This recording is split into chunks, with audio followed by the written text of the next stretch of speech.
नमस्कार दोस्तों, आप सभी का स्वागत है हमारे चैनल ठंडी सांस पर। यहाँ हम लेकर आते हैं ऐसी डरावनी कहानियाँ जो सुनने के बाद आपके दिल में एक अजीब सी ठंडक और डर दोनों छोड़ जाती हैं। आज की कहानी है देव नाम के एक ट्रक ड्राइवर की, और आज की कहानी आप उसी की नज़र से सुनेंगे। अगर आपको ऐसी डरावनी और रहस्यमयी कहानियाँ सुनना पसंद है तो चैनल को लाइक और सब्सक्राइब जरूर कर दीजिए, ताकि ऐसी ही और कहानियां आप तक पहुंचती रहें। तो लाइट थोड़ी कम कर लीजिए, हेडफोन लगा लीजिए और शुरू करते हैं आज की कहानी। NH 44 पर आखिरी लिफ्ट। मेरा नाम देव है। मैं पिछले 12 साल से ट्रक चला रहा हूं। भारत के ज्यादातर बड़े हाईवे पर मैंने गाड़ी चलाई है। कभी हैदराबाद से बेंगलुरु, कभी नागपुर से चेन्नई, कभी जयपुर से इंदौर।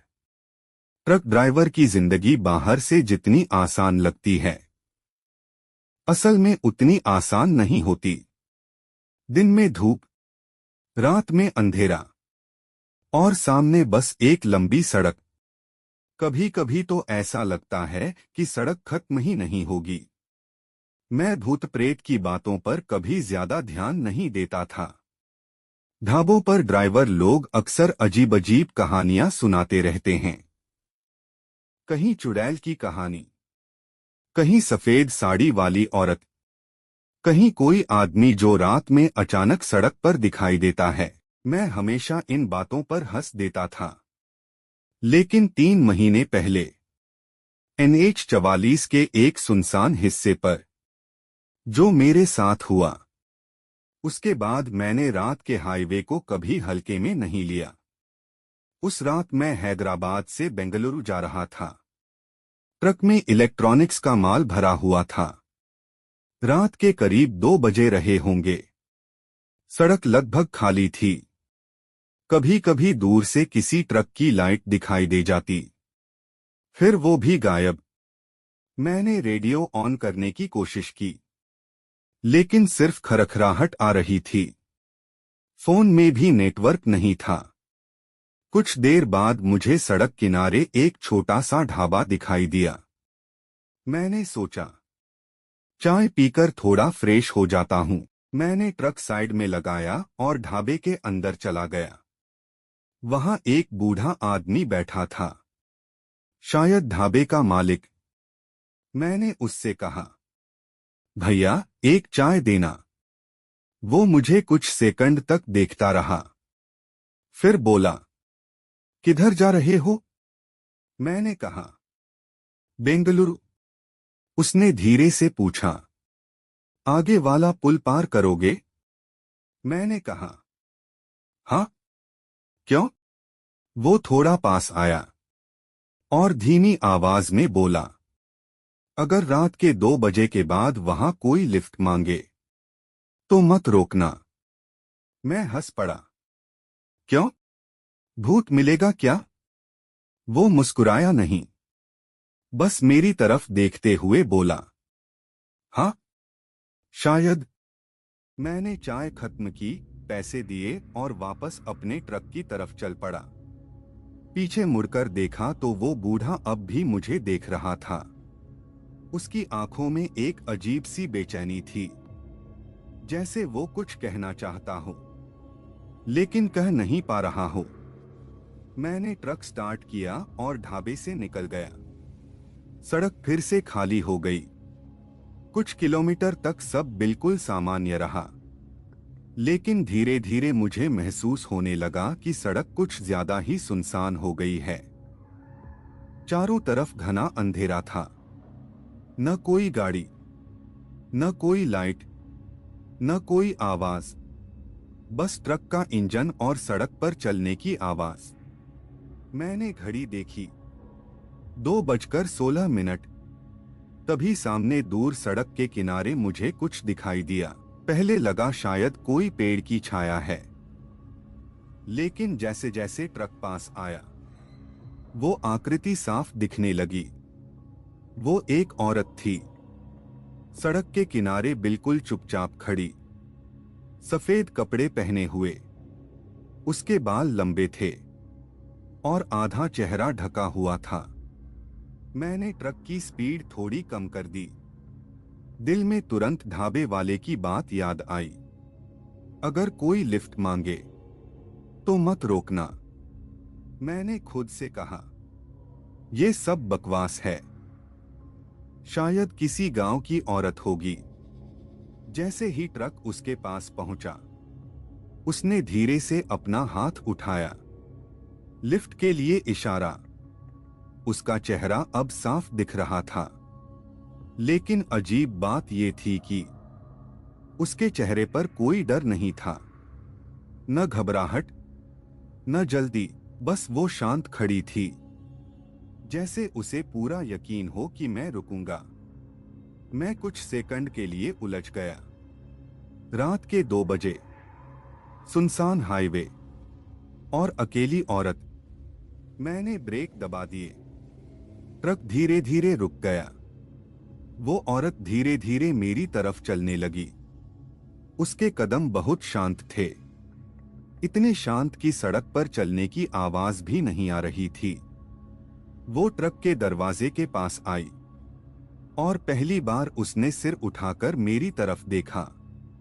उसकी आंखें बहुत अजीब थीं, ना गुस्सा, ना डर, बस खाली। फिर उसने धीमी आवाज में कहा, क्या मुझे थोड़ा आगे तक छोड़ दोगे? उसकी आवाज बिल्कुल सामान्य थी। मैंने दरवाजा खोल दिया। वो ट्रक में बैठ गई। दरवाजा बंद हुआ और उसी पल मुझे महसूस हुआ कि ट्रक के अंदर अचानक बहुत ठंड हो गई है। इतनी ठंड जितनी जून की रात में कभी नहीं होती। मैंने ट्रक फिर से चलाना शुरू किया। कुछ मिनट तक हम दोनों चुप रहे। फिर मैंने धीरे से पूछा, कहाँ जाना है आपको? वो कुछ सेकंड तक चुप रही, फिर बोली, बस आगे वाले पुल तक। मेरे हाथ अचानक स्टीयरिंग पर कस गए, क्योंकि जिस पुल की वो बात कर रही थी वही पुल था जिसके बारे में ढाबे वाले ने मुझे अभी अभी चेतावनी दी थी। और तभी मेरे ट्रक का रेडियो अपने आप चालू हो गया, लेकिन उसमें कोई गाना नहीं बज रहा था, सिर्फ एक अजीब सी खरखराहट। और उस आवाज के बीच मुझे लगा जैसे कोई बहुत धीमी आवाज में फुसफुसा रहा हो। मैंने जल्दी से रेडियो बंद कर दिया, लेकिन तभी मुझे रियर व्यू मिरर में कुछ दिखाई दिया। पीछे सड़क बिल्कुल खाली थी, लेकिन मिरर में मुझे लगा जैसे पीछे की सीट पर कोई बैठा हो। मैंने तुरंत पीछे मुड़कर देखा, वहां कोई नहीं था। जब मैं वापस सामने देखने लगा तो मेरे बगल में बैठी औरत मुझे ही देख रही थी, और पहली बार वो हल्का सा मुस्कुराई। लेकिन उस मुस्कान में कुछ बहुत गलत था। उसकी मुस्कान देखते ही मेरी रीढ़ में ठंड सी दौड़ गई। मैंने तुरंत नजर सड़क पर जमा ली।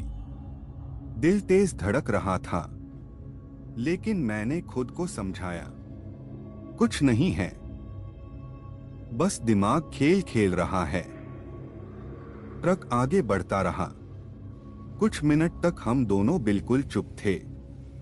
सड़क अब और भी सुनसान हो गई थी। हेडलाइट की रोशनी के आगे बस अंधेरा ही अंधेरा। तभी अचानक मुझे लगा जैसे ट्रक के पीछे कुछ गिरा हो। धड़ाम। मैंने तुरंत रियर व्यू मिरर में देखा।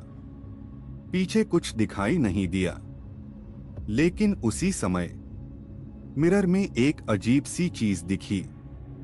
मिरर में मुझे सड़क पर कोई भागता हुआ दिखाई दे रहा था, जैसे कोई इंसान पूरी ताकत से ट्रक के पीछे दौड़ रहा हो।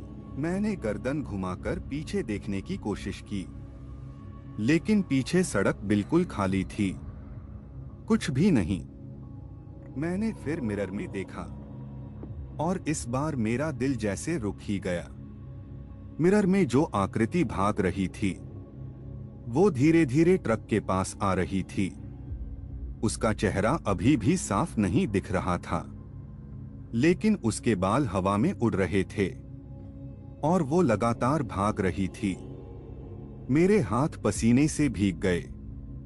मैंने एक्सीलेटर दबा दिया। ट्रक की स्पीड बढ़ गई, लेकिन मिरर में वो आकृति अब भी पीछे भाग रही थी और हर सेकंड वो ट्रक के और पास आती जा रही थी। मैंने घबराकर मिरर से नजर हटाई और तभी मेरे बगल में बैठी औरत धीरे से बोली, पीछे मत देखो। मेरे हाथ स्टीयरिंग पर जम गए। मैंने उसकी तरफ देखा। वो खिड़की से बाहर देख रही थी, जैसे उसे सब पता हो। मैंने धीरे से पूछा, वो पीछे कौन है? कुछ सेकंड तक वो चुप रही, फिर बोली, अगर तुम पीछे देखोगे तो वो रुक जाएगी। मैंने समझा नहीं। क्या मतलब? इस बार वो मेरी तरफ मुड़ी। उसकी आंखें अब पहले से ज्यादा गहरी लग रही थीं और उसने बहुत शांत आवाज में कहा, क्योंकि वो तुम्हारे ट्रक में चढ़ना चाहती है। मेरे शरीर में जैसे बिजली दौड़ गई। मैंने तुरंत मिरर में देखने की हिम्मत की और इस बार मिरर में जो दिखा उससे मेरा खून जम गया। वो आकृति अब ट्रक के बिल्कुल पीछे थी और अब उसका चेहरा साफ दिखाई दे रहा था। वो भी एक औरत थी, सफेद कपड़ों में, खुले बाल और उसकी आंखें पूरी तरह काली। वो भागते हुए सीधे ट्रक के पीछे आकर रुकी। फिर उसने धीरे से अपना हाथ उठाया और ट्रक के पीछे की बॉडी पकड़ ली। मैंने घबराकर ब्रेक दबा दिए। ट्रक जोर से रुक गया। कुछ सेकंड तक पूरी दुनिया जैसे शांत हो गई। न इंजन की आवाज, न हवा, कुछ भी नहीं। मैंने धीरे धीरे मिरर में देखा। पीछे सड़क खाली थी, कोई नहीं। लेकिन तभी मेरे बगल में बैठी औरत हंसी, धीमी, ठंडी, डरावनी हंसी, और उसने धीरे से कहा, अब वो अंदर आ चुकी है। उसी पल मेरे पीछे से किसी के भारी सांस लेने की आवाज आने लगी। ऐसी आवाज जैसे कोई बहुत पास बैठा हो और उसकी सांसें मेरी गर्दन को छू रही हों। मेरी गर्दन के पीछे किसी की सांस साफ महसूस हो रही थी, ठंडी, भारी और बहुत पास। मैं धीरे धीरे स्टीयरिंग पकड़े बैठा था।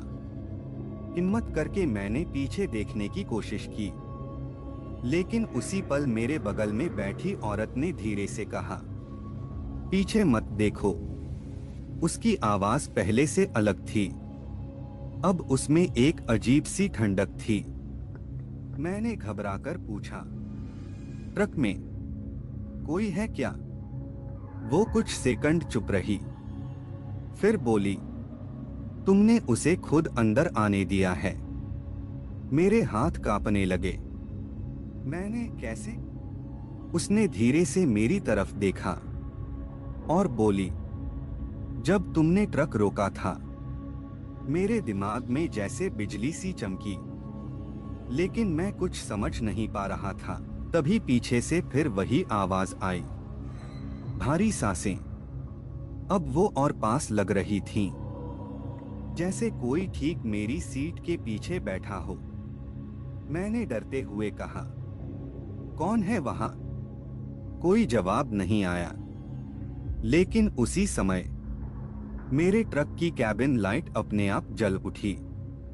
पीली रोशनी पूरे केबिन में फैल गई और उसी रोशनी में मुझे रियर व्यू मिरर में कुछ दिखाई दिया। मेरे पीछे की सीट पर कोई बैठा था। मैंने धीरे धीरे मिरर में ध्यान से देखा और जो मैंने देखा उससे मेरा दिल जैसे रुक गया। वो वही औरत थी जो सड़क पर मेरे ट्रक के पीछे भाग रही थी। सफेद कपड़े, खुले बाल और उसकी आंखें पूरी तरह काली। वो बिल्कुल चुपचाप बैठी थी और सीधा मुझे देख रही थी। मेरे मुंह से आवाज ही नहीं निकल रही थी। मैंने तुरंत ब्रेक दबाने की सोची, लेकिन तभी मेरे बगल में बैठी औरत हंसने लगी। धीरे धीरे, ठंडी हंसी, और उसने कहा, अब हम 3 हो गए हैं। मेरी रीढ़ में बर्फ सी उतर गई। मैंने कांपती आवाज में पूछा, तुम कौन हो? कुछ सेकंड तक वो मुझे देखती रही, फिर बोली, हम दोनों एक ही हैं। मेरे दिमाग में कुछ समझ नहीं आया। तभी अचानक ट्रक के बाहर कुछ अजीब हुआ। सड़क पर आगे मुझे वही पुल दिखाई दिया, वही पुल जिसे मैं काफी पीछे छोड़ चुका था। मैंने घड़ी देखी, 2:17। वही समय जो ढाबे वाले ने बताया था। मैंने डरते हुए कहा, ये कैसे हो सकता है? लेकिन मेरे सवाल का जवाब देने के बजाय मेरे पीछे बैठी औरत अचानक हंसने लगी। और उसी समय ट्रक का इंजन अपने आप बंद हो गया। सड़क के बीचों बीच पूरा हाईवे एकदम शांत हो गया, और उस सन्नाटे में मुझे साफ सुनाई दिया। मेरे पीछे बैठी औरत धीरे से फुसफुसा रही थी, अब तुम्हारी बारी है लिफ्ट देने की। ट्रक सड़क के बीचों बीच बंद खड़ा था। चारों तरफ घना अंधेरा था। न कोई गाड़ी, न कोई आवाज, बस दूर कहीं हवा चलने की हल्की सी आवाज। मेरे हाथ अब भी स्टीयरिंग पर जमे हुए थे। मेरे पीछे कोई बैठा था और मेरे बगल में भी। मैं हिल भी नहीं पा रहा था। तभी मेरे पीछे बैठी औरत धीरे से बोली, डर क्यों रहे हो? उसकी आवाज ठंडी थी, लेकिन बहुत साफ। मैंने कांपते हुए कहा, तुम लोग चाहती क्या हो? कुछ सेकंड तक दोनों चुप रहीं। फिर मेरे बगल वाली औरत धीरे से बोली, सिर्फ एक सवारी। मैं समझ नहीं पाया, क्या मतलब? वो खिड़की से बाहर देखने लगी और बोली, 3 साल पहले इसी पुल पर एक एक्सीडेंट हुआ था। मेरी सांस रुक गई। एक ट्रक बहुत तेज आ रहा था और एक कार सामने से, दोनों टकरा गए। मैं ध्यान से सुन रहा था।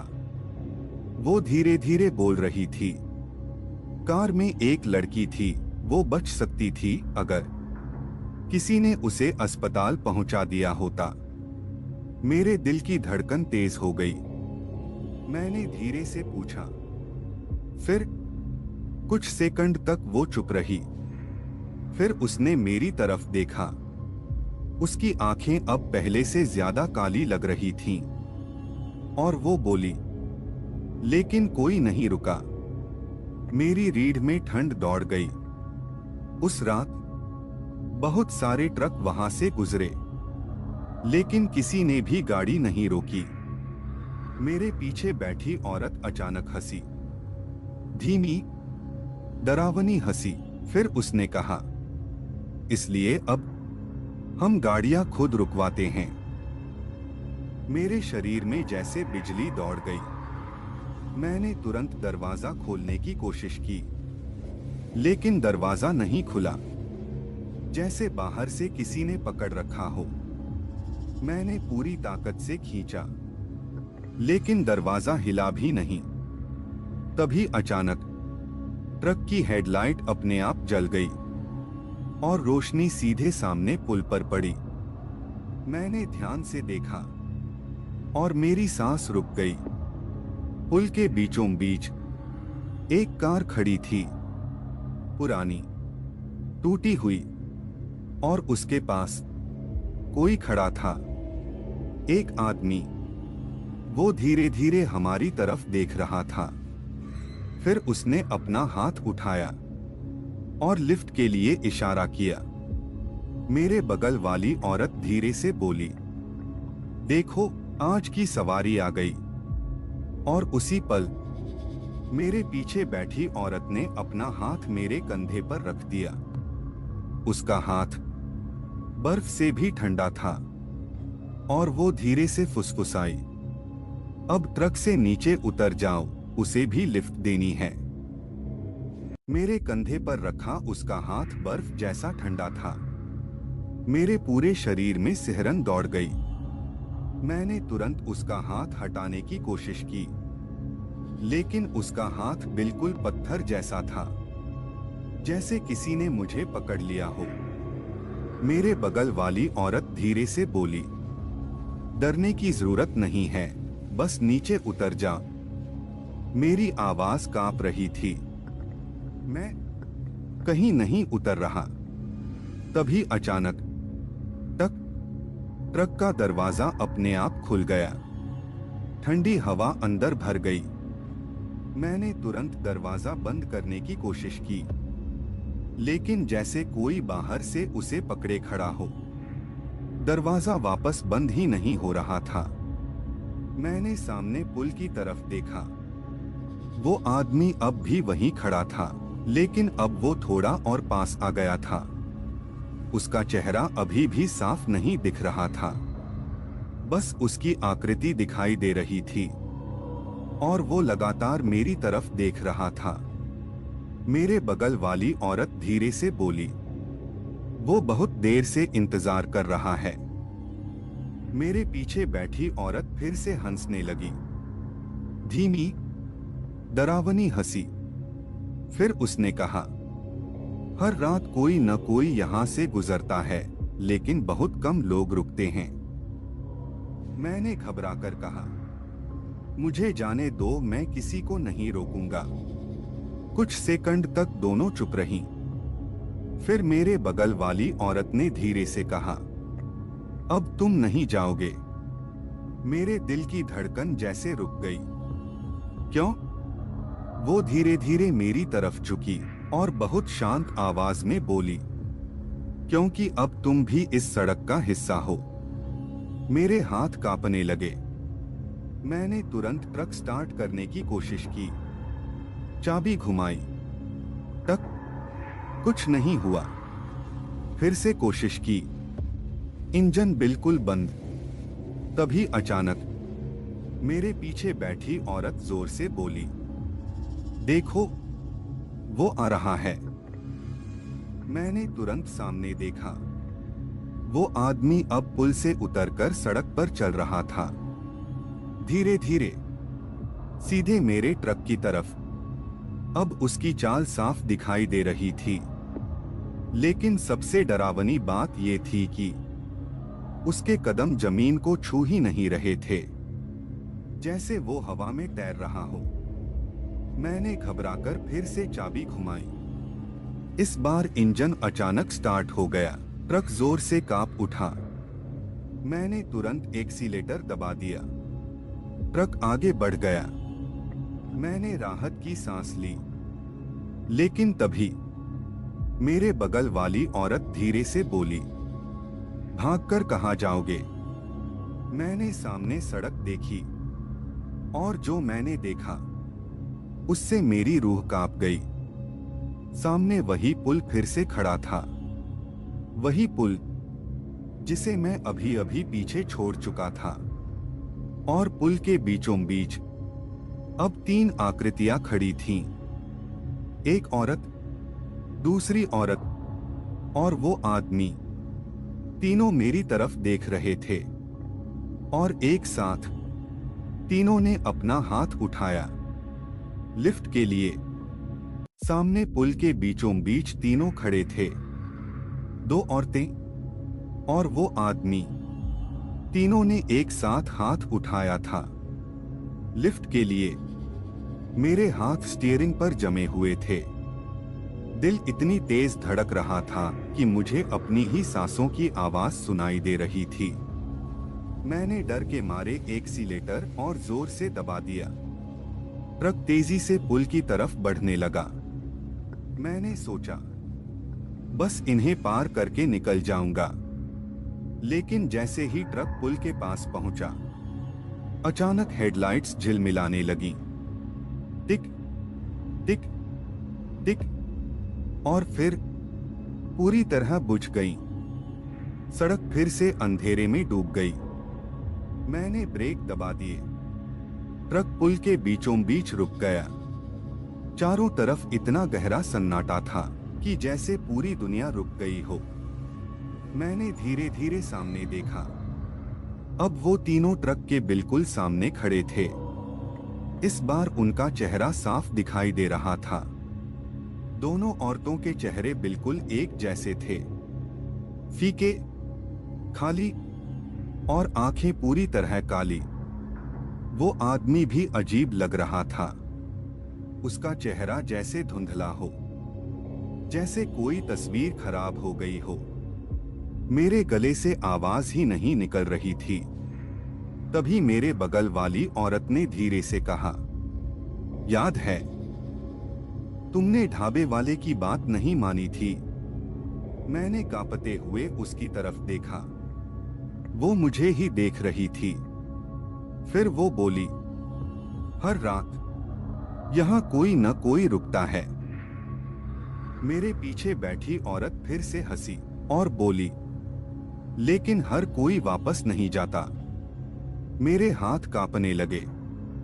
मैंने धीरे से पूछा, तुम लोग चाहती क्या हो?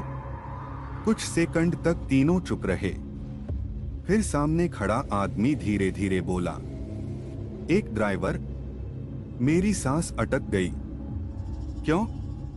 उसने पुल के नीचे अंधेरे की तरफ इशारा किया और बोला, क्योंकि उस रात ट्रक ड्राइवर भाग गया था। मेरे शरीर में जैसे बिजली दौड़ गई। वो ट्रक ड्राइवर जिसने एक्सीडेंट किया था। मैं समझने लगा था। वो आगे बोला, उसने गाड़ी रोकी नहीं, वो भाग गया। दोनों औरतें धीरे धीरे मुस्कुराने लगीं।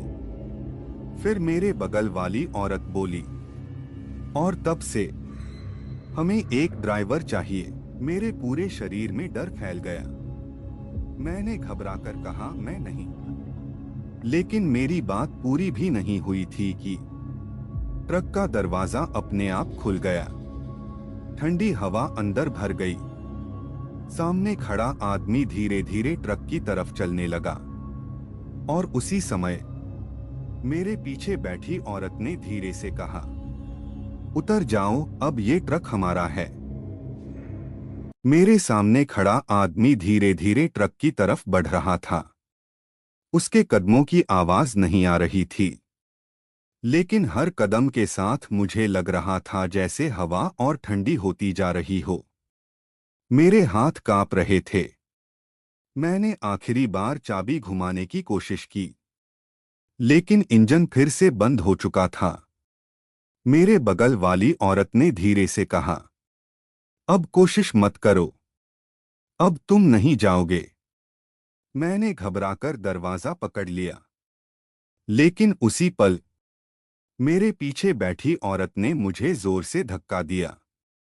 मैं संतुलन खो बैठा और अगले ही सेकंड मैं ट्रक से नीचे सड़क पर गिर चुका था। ठंडी सड़क पर गिरते ही मेरी सांस जैसे रुक गई। मैं जल्दी से उठकर पीछे हटने लगा।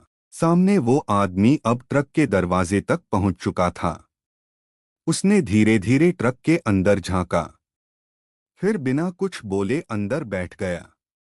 और उसी पल ट्रक का इंजन अपने आप स्टार्ट हो गया।